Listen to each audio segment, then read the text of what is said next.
Trump started the trade war in 2018. Surprisingly, Biden continued to prosecute it. And now Trump has promised to escalate further with 60% across the board tariffs on all products coming from China to the United States. That's a significant pressure point on the United States. It'll add costs worth almost 2% of GDP. It'll boost inflation.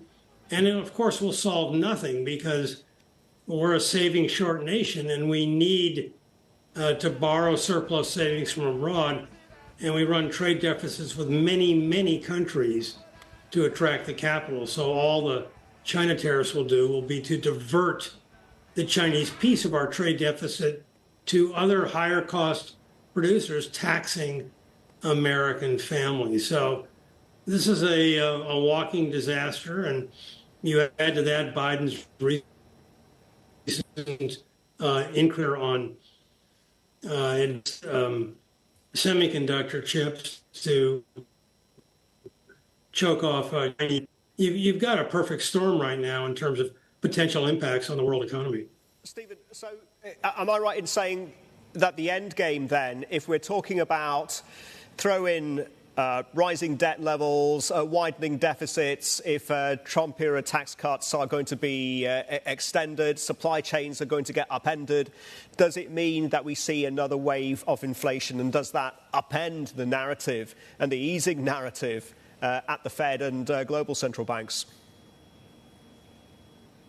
Well, it's certainly more than a proverbial fly in the ointment tree. I mean, it's, inflation has come down, but it's not at the Fed's 2% target right now. And maybe there's a little bit more to go near term.